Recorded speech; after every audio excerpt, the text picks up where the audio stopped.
Hello, this is GM Matthew Sadler. And WIM Natasha Regan. And we're talking to you today about our new book, Chess for Life.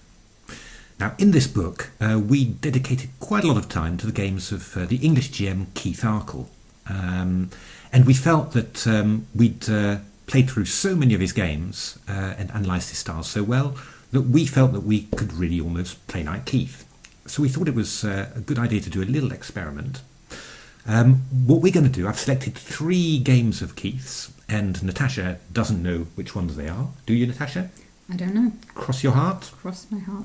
There we are. And I'm just going to play through the games, and then at certain moments I'm going to turn to Natasha and say, what did Keith play next? And the idea is that, well, by studying Keith's games, we've really understood how he plays, and we'll just be able to guess the right move. And think like Keith. Exactly. Natasha is going to think like Keith. Don't try this at home. So, all right. Well, we're going to start with a game that he played against Peter Hollan not so long ago. And the game started as follows. So, Keith was black. If you know Keith's play, well, Caro-Kann. And also this idea of taking the a knight on f3, exchanging it for his light squared bishop. That's all pretty common for Keith. That's too easy for Natasha. We're not going to ask her that. So the game proceeded quite nicely. Keith exchanging off knights. He often does in these positions, and just developing normally. And now he's going to get down to business. So this is again very typical for him, trying to exchange off the dark squared bishops and leaving himself with knight against light squared bishop. And we reach this position. This is going to be the first test. So here, what's the position like? It's pretty even, really.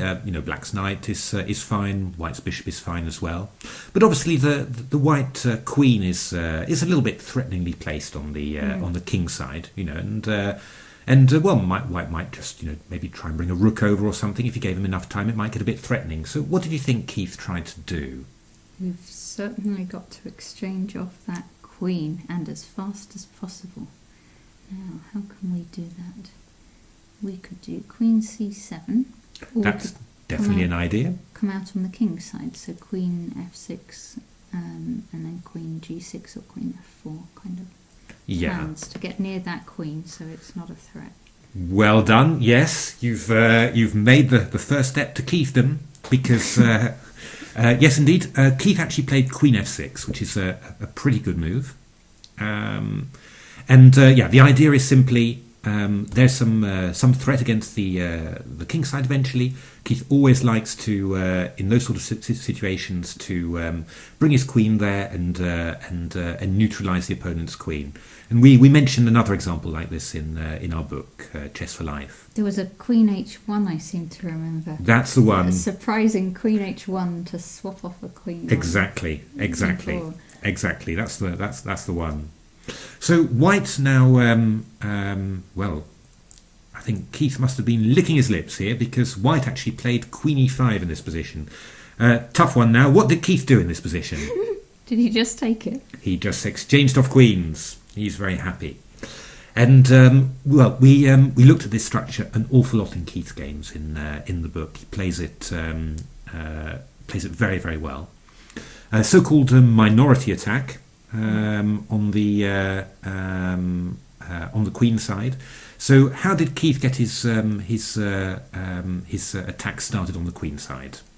He would have gone b5. I think he wants to try and go b5, a5, b4. That's the one. Well done. Yeah, you've learned from the master. Yeah, typical idea: b5, a5, b4. And although you've got fewer pawns on the queen side, it's a very dangerous attack, and you can bring a rook onto the c file, and then b4 attacks the pawn on c3. Keith has won many games like this. You'll notice, by the way, that it's a double rook ending. Keith's all-time favourite ending is the rook ending. I think maybe even the double rook ending is his favourite. He plays 14% of his games are rook endings, nearly twice as much as anyone else. Yeah, that's one of the amazing statistics that we discovered when we were looking through his games. Actually, Keith's favourite game that we asked him, what's your favourite game to include in the book? That was a double rook ending as well. So it's one of his favourite types of endings. So okay, the game continued. B5.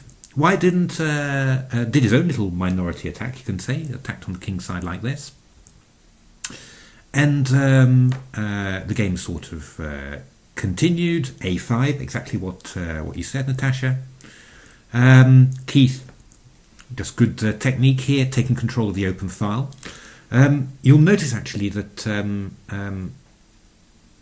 Black's got a nice little advantage here because it's much easier for him to create a passed pawn on the king side.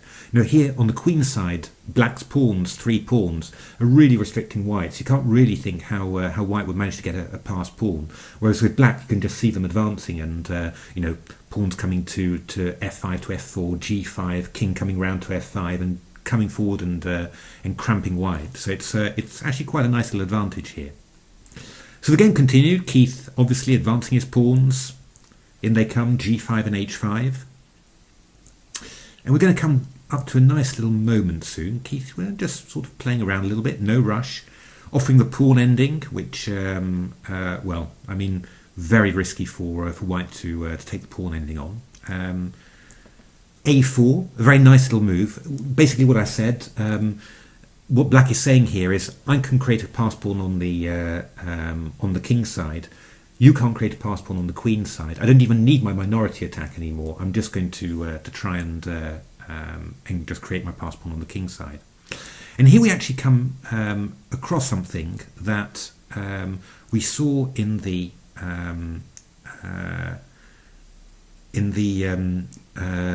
rook ending section. Natasha, how do you think that Keith is going to create a passed pawn on the king side? Is he going to try and play f5 to f4 and after gf4 play gf4? Or is he going to do something else that might maybe enable him to get connected? He'll want his passed pawns. He'll want connected pawns. So he might try h4 to break up White's pawns. Exactly. Well done. Jesus, this is really almost quite scary. Actually, it's like having Keith sitting next to me here. It's actually 100% true. Give an example as well in the book. Another example of how Keith creates a passed pawn. What he likes to do is he likes to play h4 in these types of positions. So not f5 to f4, because after f4, g takes f4, g takes f4, he'd have a passed pawn, but his pawn structure would be ruined. What he does here, he plays h5 to h4, and now his passed pawn on f4 is protected. And the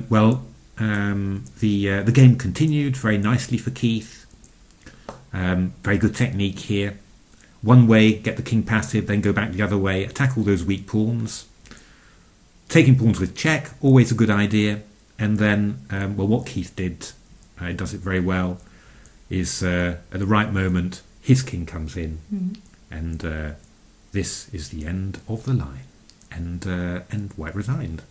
So far, so good. Wow, well done. And we're going to go on with another game in the next video.